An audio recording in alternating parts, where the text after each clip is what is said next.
BlxckMonopoly presents Dope Dialogue. Today we got Miles in the cut. We over here at Black House. Shout out to Black House. Black owned. It's in North Hollywood, LA. Pull up. So Miles, bro, how you doing? I'm good, man. You know, some of y'all may know me as Miles in the cut. Today I'm stay eating, bruh. So, you know, that's what we here for. We about to be eating. And I'm feeling good, man. We're at Black House, like you said, North Hollywood. One of my favorite restaurants. You know, I said I would do the interview. Of course I'm going to do the interview, but of course I'm going to eat too. You feel me? So we had to pull up here. Black owned, you know. They're just holding it down. One of my favorite restaurants in the area. So I'm just glad to be here. Thank you for the platform too, for having me on, my brother. Hey man, thanks for coming on. You have a lot of game, especially in this food industry. You know, as you're building a food blog, we're gonna get into that. So for sure, you know, give us a little background about yourself. Man, starting off, so I was born in Portland, Maine. Of all that places. like? What's Portland, Maine like? More of a small city than people think. You know, I feel like people just think it's like sticks, and they definitely got that in the state of Maine. But Portland's like, you know, a relatively big city for that area at least. You know, the greater area of it is probably like 100,000 people. So it's definitely like more, I guess my upbringing isn't quote unquote like regular. Like, you know, I kind of bounced around a lot and moved around a lot, but for the city of Portland, for what it is, it's actually very diverse. There's a lot of immigrants from kind of all over the world that are there. So I was blessed, you know, to have that kind of diversity in a place that may not be known for diversity, for sure. So I moved to LA from Boston about 4 years ago. So I was in Boston for a minute and, you know, working, moving around there and all that. I went to school there as well. And I've been in LA now for like 4 years. So I don't think I'm going back, man. I don't know. What brought you out to LA? Originally it was music. So yeah, I was doing a lot in kind of music, creating my own music, and my friends were making music as well. So, you know, you essentially kind of feels like you get to a ceiling back home. You know, New England isn't necessarily known for music, especially hip hop. Although there's a lot of dope artists, man. The music scene there is fire, but for me, just to elevate to where I wanted to be at, I knew I had to be in a hub. So I was thinking New York or LA, just bigger areas. There's a lot going on, and a lot of opportunity for entertainment in general. So that's why I moved out here originally, and kind of bounced around in terms of, you know, just holding a regular job in restaurants, and then also working on creative stuff, whether it was music or photo and video. And yeah. Got you. So you moved out here originally for music, and then you found your way into building a future, you know, food empire. Stay Eatin. That's what I see Stay Eatin as. Appreciate it, bro. No problem. So like, what shifted your direction into building a food blog? Man, I just always love to eat. That starts with that, you know, and especially in Boston, we were eating good all the time. And that's kind of where it started, like, not high school, but probably like around right after high school. So like, you know, early college is when I really started posting Stay Eatin, bro. Like whenever we were grabbing food somewhere, I just would write Stay Eatin, bro. And that was when Snapchat was big. So it was more just on there. I just post, boom, food, Stay Eatin, bro, as the caption. And then people started hitting me back. Never really thought anything of it. And then when I moved to LA, is when people were like, yo, that's a cool concept. Like, you should just kind of turn it into something. Start interviewing people and, you know, projecting restaurants like this, you know, giving them a look in terms of just getting the word out for different restaurants, different types of cuisine and whatnot. So the transition from music to this, to food, kind of almost goes hand in hand. I was always doing my own merch and stuff as well, just creating. I was just a creative, like kind of all around. So when it came to thinking of different ways to broadcast food, it's just, you know, something that I thought a lot about and also didn't overthink at the same time, kind of.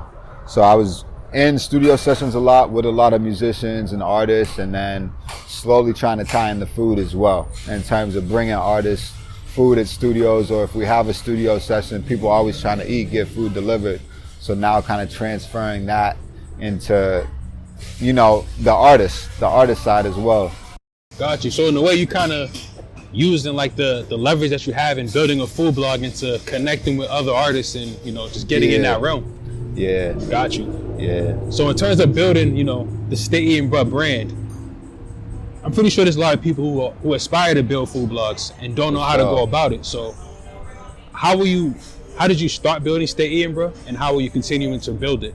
Because like I'm pretty sure it requires a lot to get a restaurant to give you free food and to have you come in and, you know, just highlight them. So could you give like a little recipe on how you started building Stay Eatin' Bruh, and then what do you add into it as you grow? For sure. It's a learning process along the way. I feel like for sure I obviously still have a lot of space to grow into in terms of the whole food realm kind of, but you definitely have to just put the work in the beginning and keep putting the work in so it pays off later. And whether that's editing your own videos or, you know, just posting consistently, that was the biggest thing for me, was getting consistent with it. And I really started that during quarantine because we weren't doing live shows for music, and the studios were kind of shutting down, at least for a minute there. So it really gave me time to zone in and kind of hone in on my craft in terms of food and just figure out different ways of what's cool content, what's going to get people interested in coming back to the page, or just like finding out about the page. So that was big for me in terms of building kind of, or I guess starting to build the brand. And also the Instagram was big for me, like growing my followers. That's really once you get your followers up is when, you know, restaurants are really going to be extra willing to help you out, give you whatever free food in return for good content and stuff. So got you. So you say like the basis of it is being able to provide some kind of value, some kind of content for them in a way that they can market. Yeah. Got you. So how'd you get your first restaurant to, you know, bring you on board and be like, you know what, yeah, come through? Dang, that's a good question. The first one, I'm trying to think, because I mean, you put in a lot of work, so yeah, we were paying for food. I remember we used to show up in the beginning, bro. Damn. And we didn't even know if restaurants were gonna be cool with us, like real? filming. Yeah, so it was never an issue, but like they never knew we were coming. It was never anything like this where they knew ahead of time and like were happy to have us and all that. Although most of them were after they realized what we were doing, but we just go in with a camera and be like, all right, let's order some food and hope it works, and then we pay for it and all that. But it's not just about the free food. Like, you know, we come back to these spots and we send a lot of referrals in terms of whether it's artists or just people visiting. You know, that's the whole point, is to get businesses like this and smaller businesses a look that they may not get otherwise, and do it in a creative and cool way, and eye-catching way. So I feel like I ran around that question and didn't even answer it. I'm not gonna lie. I went on a little tangent there, bro. I'm thinking about the food. That's cool, because there was value in what you gave. So basically you're saying like the fact that you were able to bring them foot traffic and people kind of be like, yo, I found this on Stay Eatin' Bruh. That kind of, you know, built a report for the brand in a way, to where it'll bring you back and it'll also give you more leverage. Yeah, because you need validation with this. You know what I mean? And that's kind of a source of validation for restaurants, is when people come in and say, oh, I seen y'all on a food blog, or, you know, I heard about y'all from somebody who was on a food blog. Gotcha. You know what I mean? Just little stuff like that, it pays off big time. So, yeah. I think even with the validation too, like, you smart with the way you created the Stay Eatin' Bruh approved stickers. I think that's dope too. So like, that's creating a brand within itself. Man. So I know some of y'all listening on the podcast, but I gave them all to you, bro. Make sure y'all copy Stay Eatin' Bruh merch too, man. Yeah, hey, we got a lanyard. This is what the lanyards look like, y'all. Cool. I mean, I wish I could pull one of the stickers out, but in a way that creates the validation too, in a way where it's like you go to a restaurant, you see that Stay Eatin' Bruh approved sticker. We trying, you know, that's kind of a new vibe we're trying. So I appreciate that, because it was something that I didn't really know would work or not, but then seeing it on a couple of taco trucks and stuff and people sending it to me, I was like, oh dang, I'm glad I did that. So damn, that's another genius piece of what you're doing. Like you have a good branding eye to go along with the food brand you're building. So it's not just Stay Eatin' Bruh, yet you're expanding to other elements of like building the brand, like giving that approval sticker. Yeah. That's something people could really, especially restaurants, don't really want. Yeah. So one dope thing you did too is you got your own combo at Carney's. Oh yeah. Like, how did that happen? How did you link up with a food, you know, company, a food restaurant, and have them name a combo after you and your brand? Man, that's a blessing for real. Like, Sure. Especially also too, not to cut you off. Yeah, but nah. The fact that you came from across the country and Yeah, you're all the breaking way ground across, for real, bruh. literally. From Boston to Cali. East Coast, man. For real. For real. Sure. And you found your footing in a way to have a restaurant, give you your own combo. I'm pretty sure there's other food blogs who are from here who haven't made the progress you have over the course of when you started. So how'd you get Carnies to, create a stay in for a combo? I would say with that is really just building strong relationships and also being there for the restaurants, not in terms of just coming for the food and like leaving. You know what I mean? I'm really hitting these restaurants up, getting to know the managers, whoever's working there, like really building relationships and checking in with them. How's everything going? All that type of stuff. It all pays off. So I try to not just come in, okay, yeah, pay me this amount or give me this amount of food. We're going to take the pictures and boom, it's business and it's done. It's more compassionate than that. Gotcha. So you're building like a personal relationship. Yeah, building personal relationships. So we filmed there a couple of times and I kind of hit it off with some of the owners. And that's a family-owned spot. So it's been around forever. It's like one of the most historic, I'd say, restaurants, in LA in terms of just, it's a huge tourist attraction. And then their location in the valley's always popping just with regulars. So they've kind of made their imprint already. And just me going there and filming a couple times and building those small relationships with them turned into them being like, hey, look, we want to take this kind of to the next step. And I had always wanted a menu item. For me, that's just like a big accomplishment kind of. So I, took that and kind of ran with it and just ran it by them. And shout out to my brother Jason, my man Jason, if he's watching. He's the one who really made it happen in terms of like, I really made that burger, bruh. They were like, yo, what do you want? And ran through some ideas and even down to how it's set up in the box when it comes to you. Like we went over all that and they got, now there's a little Stay Eatin, bruh combo flyer. When you go in there, you're gonna see it. Boom, slap right on the Carney train. But yeah, it means a lot to me too because like low key Sunset Strip, like that's when I decided to move to LA. Like that's a whole nother story. But it was one of those times, one of those moments where it's, you're just in a vibe, everything's feeling right, and it just clicks.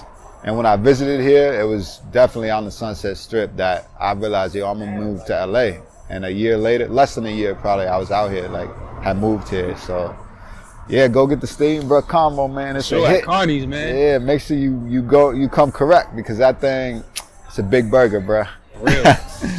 It's a fire combo for sure. My God. Given that you're building this from scratch, right?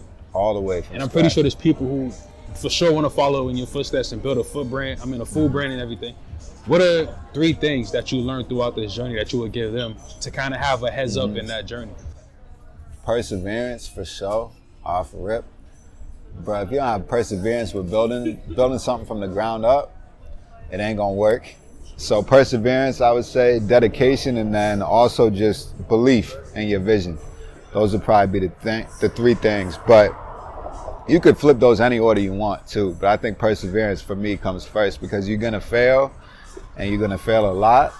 And then you're gonna have to have the strength to just be like, okay, that's cool. I thought that was gonna be a hit. I thought that was gonna work. It didn't work. How can I rework it, reframe it, however you wanna put it, to try again and then just keep going up that ladder, because it's a ladder. You can't skip rungs on a ladder. You can, but you're going to fall, bruh. Sure. You know what I mean? You can't just jump up to the top. That's game right there. Feel me? Sure. So, you know what I mean? It's a process. It's a struggle and it's a continuation. You can't ever stop learning either. You can't be just thinking, oh, I'm good now. Like, nah, you got to just keep improving on whatever you're working for. So that's what I would say. But I'm doing something completely new too. Like, in terms of I'm really trying to weave in all the music connections that I have with food. So, you know, I'm a minority food blogger. That's off rip kind of rare. You know, coming from the East Coast too, I feel like I haven't seen a lot of people from the East Coast doing it that look like me and whatnot. And then also tying in music hasn't really been done the way that I want to do it. So for me, those 3 things have been extra crucial because, you know, it's not easy all the time, but it's like I got to stay true to the belief of like, yeah, this will catch on and this will work. And right now it's just at that stage of it's different. So people don't really know exactly what's going on with it or you know, the full potential of it, but I see it. So, gotcha. You know, how did you, like, what gave you the idea to even start a food brand? I just like to you eat. love food and everything, but what made you go, you know what, I'm gonna create this name, Stay Eatin, bro. And I'm gonna build a food blog, and I'm gonna do it. Like, what actually, what clicked for you? That's a good question too, because I can't even remember when I first wrote Stay Eatin, bro, or like why that was the caption that I used, but it just kind of stuck with me then, and then it ended up catching on later. So when it came time to create it into something, it was kind of just for fun. It was almost like a burner account on Instagram at first. Like, if you got the time to scroll back and you want to scroll back, go ahead. But you're gonna see some weak pictures, bro. So, you're gonna see some little iPhone pictures of horrible angle of food and stuff. But it was just more for fun. I was like, it's kind of catchy. I want to have a little platform that I could, just post stuff up for fun. And then it gets to a point where it's like, all right, we should really maybe take this serious and try to turn it into something. So when I had the page, I think the interview pieces were really when it turned into something more serious. And I was like, okay, cool. I could really build a brand kind of around this idea of interviewing or highlighting restaurants and doing it in a different, unique way. Got you. So, like, what do you see Stay Eatin, bro, growing to in the course of, let's say, 3 to 5 years? 3 to 5 years, we need a food network offer. Of course. I know that. That's definitely a big goal. I still believe you could be your own food network, low key. Like, as it grows, I see the vision of, income coming into where you can hire your own staff to have that food quality, that food network quality. Appreciate it. And then they're gonna have to come correct with the bag. They're gonna be like, yo, all right.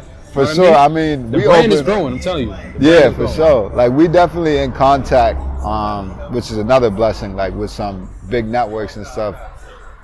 I ain't really allowed to be talking about, exactly who and all that, but for sure, like, there's definitely eyes on what we're working on, which is dope. Especially knowing what I have kind of in the works in terms of artists that I've done some episodes with and stuff like that, and going forward where we're trying to take it.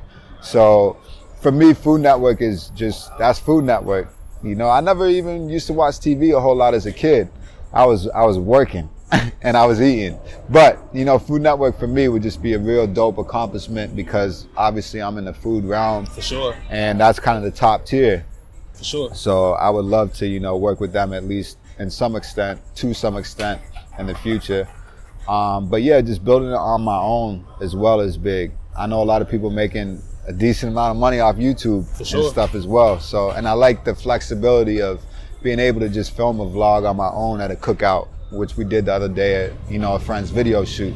And just not having to, overthink it too much, if that makes sense. We could just film wherever. If I go out just to go out and eat and the food looks amazing, I'm gonna film it. And I could do that because I got complete creative control. So that's big for me. Just being able to represent the brand and grow the brand how I feel fit. Got you. You know what I mean? So like BlxckMonopoly. I'm trying to get like BlxckMonopoly. You dig? Hey, man. I see it, man. You dig? I'm telling you, Stay in, bro. Yeah, we're trying to do a lot. We're trying to do music, all types of stuff. So For sure. I'll probably say, before we skate out, what's, the fact... We can't skate out before the food get here. We gotta have the food come through? All right, let's have it come through. Cut the camera and you still not gonna tell them what you ordered yet, right? Yeah, they waiting for that. Is there anything else that you do want to touch on as you wait on the food? Is there anything else that you want to speak on? Like, what else outside of food are you focused on or building or interested in? Merch is big, bro. Merch and traveling, low key. Sure. It's a random combo, but I do all my own merch, so this is like one of the more basic designs. You feel me? Nothing too crazy, but we try to just spread positivity. So drink water. Whenever my mind is going, I'm gonna come up with ideas. And shout out to my brother Kofa, if he's watching. Merched Out is his company, but he does all my merch right now. So yeah, I just like the ability and the freedom to create in terms of positive messages on merch and just in general. That's a big part of the brand for me. So that, and then traveling. Going to more cities. We've been to Boston, Maine, Palm Springs, Denver. That's another thing too. So when you lock in these food tours in these other states and cities, how do you land those opportunities? Because not only are you move from the East Coast to the West Coast and create opportunities here, how do you lock in opportunities in places where you don't live or haven't been to yet? Man, a lot of that is kind of like the question you asked earlier in terms of building a brand and just building up, a reputation. So the first thing they're gonna do if I DM a spot is check the page. If they check the page and the content looks good, they see I'm promoting the right message, and I have, a solid amount of followers, because that's what it comes down to is that appeal to other people, and then is it really gonna translate? You know what I mean? So people want to make sure that it's worth it for them, especially right now with everything going on. Restaurants have to really make sure if they're giving out free food, man, like it has to make sense for them, which is respectable. So yeah, I would say that's like a big piece of it. And I ain't gonna cap, the kid forgot the rest of your question, man. Dang, it's all good. So like, how did you continuously grow your brand through a pandemic? Through the pandemic, it really started a lot with food reviews. So I was just at the house, and I had nothing else to do really. So, especially in the beginning of the pandemic, when everyone didn't really know what was going on.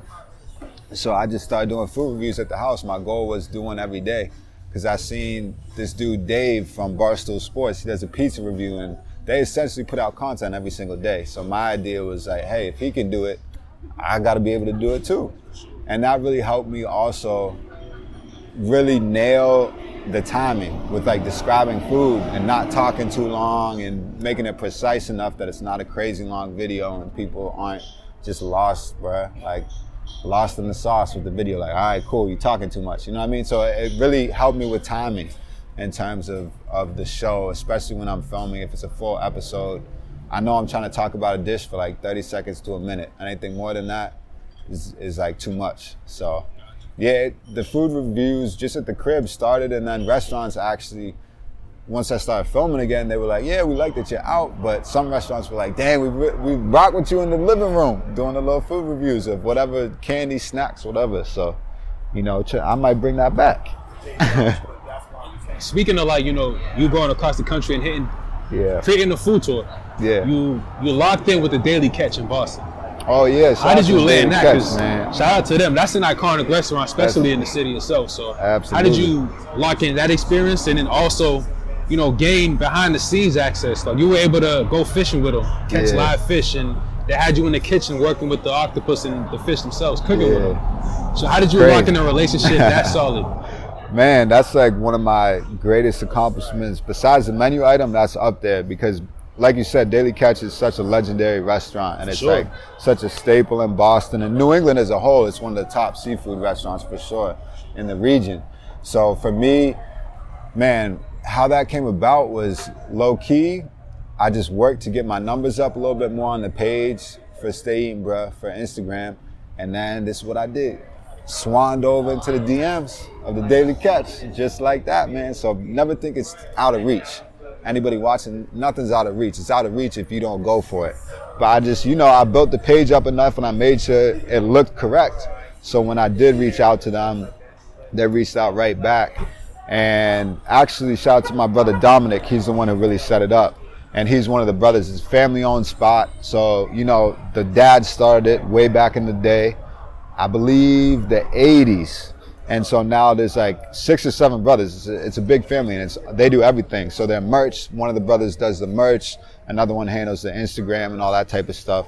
So it's a real tight-knit community they have behind the brand as well. And he reached out to me and he wanted to get on a phone call, and I said, for sure. We chopped it up real quick, and he was like, look, we haven't done anything like this in like, 10, 15 years, because they don't need to, essentially is what he said. Respectfully, he said it, for real. But he was like, we don't need stuff like this. But he was like, I really like your content. It's different and it's unique. So, we'd love to have you buy the film. And it was actually their idea to do, I didn't go fishing with them, but we went to the wharf. So he was like, we'd also like, if you are down, we want you to come by and see us bringing the fish right off the dock and like cleaning and gutting the fish and making calamari and all that. So that was their idea, which was crazy to me.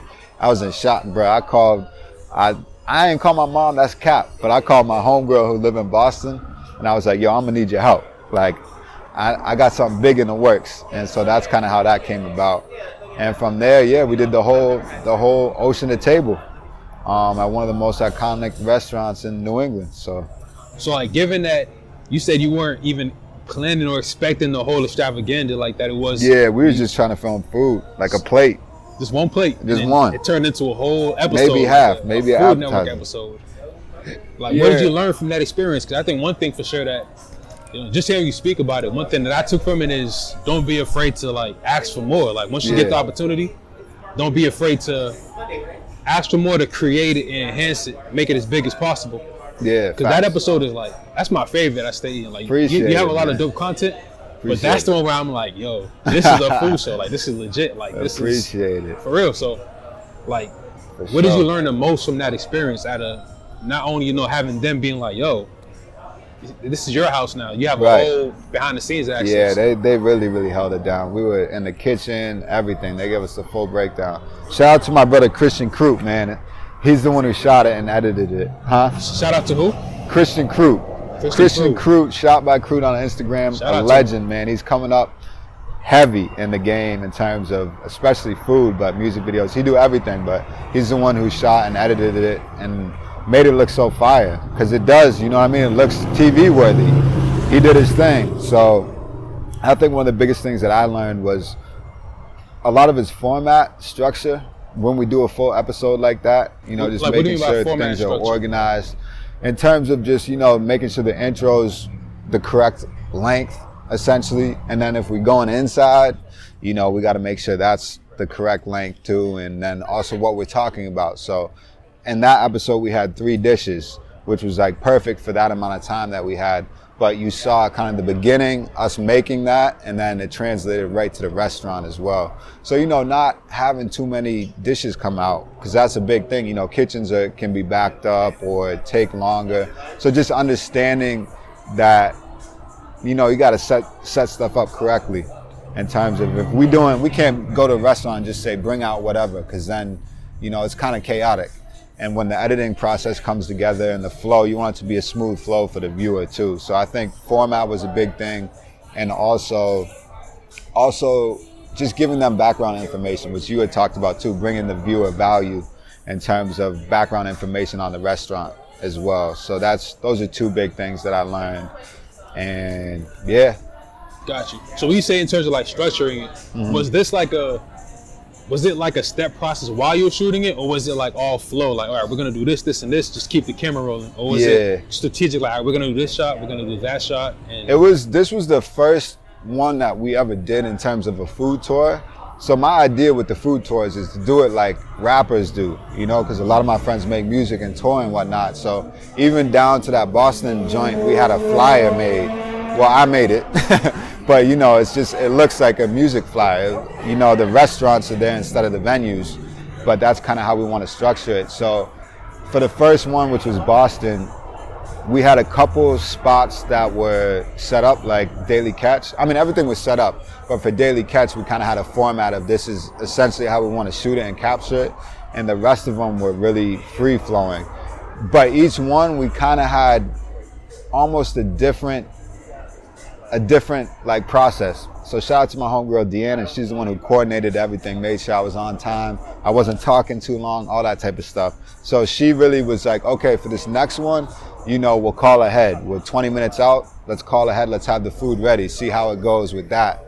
And then for another one, she was like, I'm gonna have you wait outside and you do the intro till you get it right, make sure it's fire, and then when they're ready, I'm gonna bring you in, you'll meet the owner, and then you'll go right to the table and the food will almost be ready to come out. So it's little tweaks that we made along the way that we realized like this will work, and maybe this will work for a sit-down restaurant, but maybe it wouldn't work for a deli where, things are quicker. So it's a learning process that we are continuing to do, but it definitely was extremely essential in terms of like understanding going forward the best options that we had for filming or have for filming the show. Got you. So building a food brand, it's not, especially just watching how you're building Stay Eatin, bro. It's not just going to the restaurant and filming yourself eating and everything. What do you do outside of, scheduling and going up to these restaurants? What do you do outside of that to build a brand? A lot of content, not reusing content. Dang, I was doing good, bro. It's all I ain't good. Gonna lie. I ain't gonna lie. You were doing smooth, man. You were smooth. It's all good. Stretching content, I would say. That's what I call it. You know what I mean? Stretching If we have a 10-minute episode, you know, now I'm starting to get on the TikTok wave, man. Y'all can't see her, but she's right here. Kyla, a legendary lady, Shout out to among Kyla. others, you know, told me and are telling me to continue to get on TikTok and Reels, because now the attention right. span is so short. For sure. You know, but it's good because, you know, if you shoot a 10-minute episode, you can pull a bunch of shorter clips. So that's been a big piece of it, is just stretching content. And then also like bloopers. You know how I messed up? Boom. Might make that this is another one. Part of the blooper reel. But you know what I mean? Just tying blooper reels together. You can make a 3 to 5 minute video of funny mess ups. So just thinking of outside the box ways to extend content and stretch content.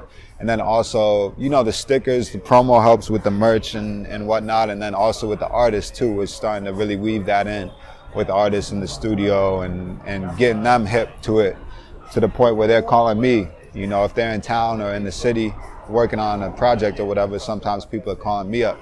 Shout out to Shiggy, the Shiggy Show, man. So when he's out here, he'll hit me up, you know, for specific restaurants and places to go. So that's kind of the direction we're trying to take it. And it's just that, it's just recognition, people knowing about it or wanting to learn more and getting the name out there. It sounds like there's a lot to build in this. Like, so would you say are you building this more so alone, or is there like a set team? Like, how do you manage all of this, all the moving pieces to continuously grow and build? It's a lot of moving pieces for sure, man. It's a combination of both, you know, depending on the scenario or the restaurant. I might have a crew with me helping to film and shoot and edit and everything. I do a lot of the editing myself still, but I may have someone shoot it. Or, you know, like the Boston tour was shot and edited all essentially by Croot, my guy Christian Croot. So it kind of just depends, but it also is something that I'm trying to build in terms of having a team. But that also comes with time and, you know, building it to the point of what can somebody else get out of it. Because, you know, people's time is so valuable. So that I want to make sure it's worth it for them as well. For sure. But, you know, like video editors, stuff like that, somebody in school, like someone at USC Film School or something might be looking for an exact opportunity like this, might be able to get credit for it like in school. So, you know, it's just kind of thinking about it from that perspective as well. But yeah, I definitely got some people who help me out. Ruth, Tiffany, the list goes on. You know, it just kind of depends on the day, what we're working on. But I do a lot of the groundwork myself as well. Gotcha. Right now. We're about to take a little break and wait for the food to come. Yeah, I'm so with it. We're going to snap right back into action once the food gets here so we can see what Miles ordered, you feel me? Dope dialogue, man. You Dope tuned dialogue. in. Y'all see I got the mic, you feel me? We'll be right back. Dope dialogue, we back. We got Miles in the cut here. Oh, yeah. Enjoying his po' boy. I'm staying, bro, today, man. Stay in, bro. Always eating. You know what I mean? For real, man. You always got gems on the food spots. Thank you, bro. For sure. That's what we're looking like right there. Beautiful. Courtesy of Black House, Black owned. Perfect. Thank you. You know, so we're gonna continue this on as you enjoy your food. You feel me? As you indulge. One question for you. We were talking earlier. You said you never turn food back. For sure. Like, you don't have to go too much into detail, but if you do want to share that moment or why you don't return food, like whether they have the order wrong or something, or they put something on it that you don't like, you just brush it off. So what's behind that? Humble beginnings, I would say, you know, and just being respectful kind of as well. You know what I mean? I feel like, and I've worked in a lot of kitchens, so I know that food, if it gets sent back, a lot of times it gets thrown out. So, you know, just remembering me back in the day, you know, we always had food and stuff, but wasn't always eating this, you know what I mean? So it's just kind of keeping that in mind, and then also just being grateful for whatever food comes out. A lot of times it's not that big of an issue. They might add onions, I might not want onions or something. If that happened, I'm gonna eat it with the onions and take them off myself. Like, I'm a chill dude, bruh. You know what I mean? A grateful dude, thankful dude, and a chill dude. So that's really it. You know, Got you. Nothing too major. But yeah, don't do that around me. If you ever eat with me, it's like a little pet peeve of mine. Unless they do something, unless they send out a squid and you tell them at the beginning that you don't eat seafood, then that's a different story maybe. But Got you. besides that, you're gonna live, you're gonna be all right. Food is food. You gotta be grateful. Got you. And we got Caleb behind the scenes who kind of, gave me a question also ask you in a way because I wasn't She thinking looked at about me, it. You got a name wrong, Kyla. Oh, Kyla. My bad. Kyla. I'm bad with names, horrible with names. But she kind of gave me this question. I was like, damn, I do gotta ask you that. What's the weirdest food you ever tried? The weirdest food? I would say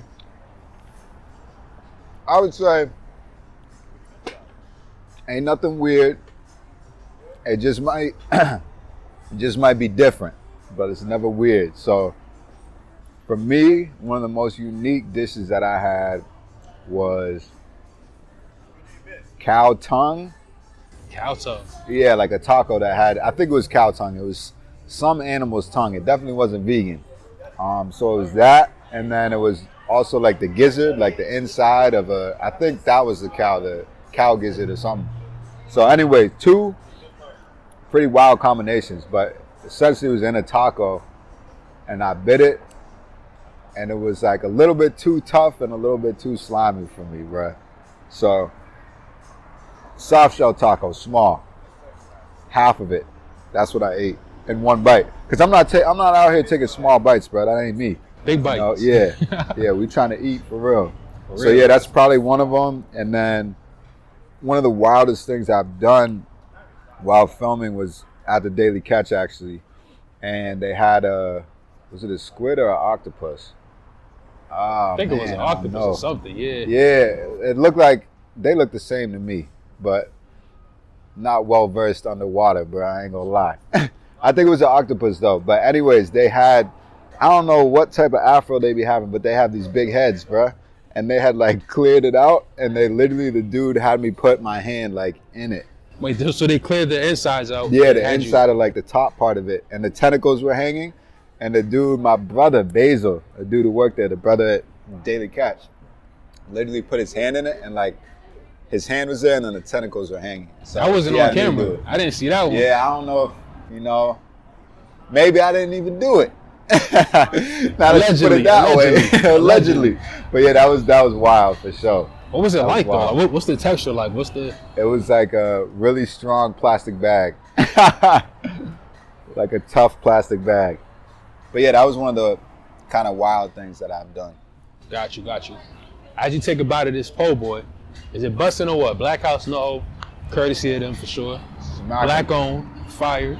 Shrimp, chipotle sauce, crispy shrimp coating, like around the outside, fire. Tomatoes and lettuce, fire add-on. I ain't gonna lie. I know you have the rating scale. You only go to 9.9 because you don't believe anything's a 10. In life, facts. Have you ever had like a subpar restaurant have you come through and you, like, what do you do in that situation? If the food just don't measure up, are you honest or are you just nice? I'm not gonna lie, if you hear me say like a 6 or a 7, that's relatively low for the kid. So that's it might be around being there. Generous with the 6 or a 7. But I'm not gonna just hit a restaurant with like a 1. So you would blatantly tell them a 6 or a 7? That's kind of low on my scale. So if you hear that, that might be a situation. Allegedly. You know what I mean? You heard it here first, man. So before we sign up, Yes, sir. Aside from, the food blog and the food brand and everything, what's some game you could give anybody listening out there? Like something you just feel like, if you're speaking to a random person, you want to shoot a random message out, what's some value you could give to somebody? It's 2 types of people in life. People that make excuses and people that make it happen. You got to be the second one. Because there's always going to be issues, especially if you're working on something from the ground up on your own, it's going to be hard as hell.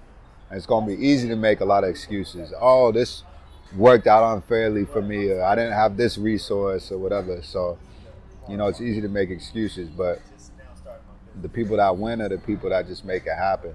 If they don't know how to make it happen, they're going to figure out a way to get in contact with someone that can help them out with it.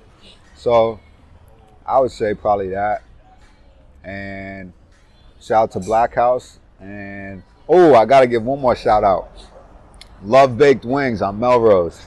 Ooh. I don't know how these wings are hitting, but I had them. Yeah, they're fire. They're busting. And I had my brother June James on that episode, and he from Houston. Dope episode. And he loved them. So, yeah. Shout out to the wings worldwide too. For sure. Dope. I had them. They're dope. All right, so like, where can people follow you? Anything you like, you know, give your information out before you sign out. Yeah. Any of your socials, websites, whatever. So my phone number is 617. Oh, man. Still got the same area code too, though. I still got the You got 617 to. area code, but that's all they gonna get. You got to. My number hasn't changed though. If you got the rest of it, don't post it, but it's still the same. You can hit me up. Stay eating, bro, on everything, really, bro. Instagram, YouTube, Twitter is Miles in the Cut. Twitter is at Miles in the Cut, MilesIntheCut. Everything else is pretty much Stay Eating, bro. Google, Ask Jeeves, whatever. You know what I mean? Subscribe on YouTube too. I need to get up on that. Subscribe on YouTube. Follow them on all the socials. Follow Instagram BlxckMonopoly too. Appreciate the love, man. Matter of fact, we need a drop. Oh, We gotta yeah. have that drop. I got you. I mean, you know, are my teeth good and everything? All right. You can edit that out or keep it. I'm cool with whatever, bro. For sure. I know how I look this morning, and assuming I look the same, I'm Gucci. All right, ready? Yo, what up, world? Make sure you drink water today. This is Staying, bro. You're now tuned in with BlxckMonopoly, the #1 go-to source for Black minority-owned businesses, restaurants, organizations, clothing companies, dishwashing companies, whatever it might be, man, they got you covered. Stay tuned in. Amazing spot, amazing blog. BlxckMonopoly, dope dialogue. Stay eating, bro. Hey, man, appreciate the love. That was on, dope man. dialogue with Miles in the Cut, a.k.a. Stay Eating, bro. Tap in. Got to. We out.